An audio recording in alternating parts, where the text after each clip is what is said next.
Cricketer Shakib Al Hasan হত্যা মামলার আসামি হওয়ায় এই ব্যাপারে বিসিবি সিদ্ধান্ত নেবে পাকিস্তান এবং বাংলাদেশের মধ্যকার প্রথম টেস্টের পরে। সাকিবের ব্যাপারে বিসিবিকে একজন আইনজীবীর পাঠানো লিগ্যাল নোটিশ এখনও হাতে পায়নি বলে জানিয়েছে সংস্থাটি। তাই চলমান টেস্টে সাকিব আল হাসানের খেলা চালিয়ে যেতে কোনো বাধা নেই বলে জানান বিসিবির সভাপতি ফারুক আহমেদ।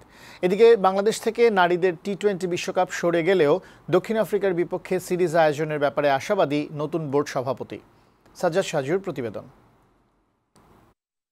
রাজধানীর আদাবর থানায় একটি হত্যা মামলায় অভিযুক্ত সাকিব আল হাসানকে দেশে ফিরে আনতে শনিবার বিসিবিকে লিগ্যাল নোটিশ দিয়েছেন সুপ্রিম কোর্টের আইনজীবী ব্যারিস্টার সজীব মাহমুদ। হত্যা মামলার আসামি হয় সাকিবকে তদন্তের স্বার্থে দ্রুত দেশে ফিরে আনতে বলা হয়েছে নোটিশে। তবে নোটিশটি এখনও হাতে পায়নি বলে জানিয়েছে বিসিবি।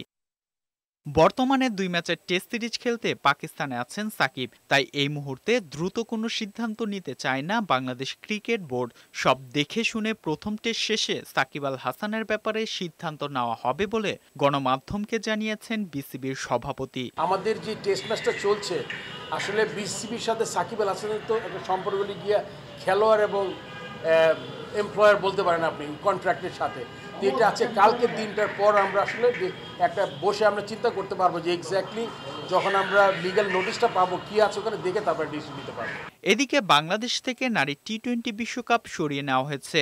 ভ্রমণ সতর্কতার কারণে নিউজিল্যান্ড এ দলের বিপক্ষে সিরিজও বাতিল হয়েছে।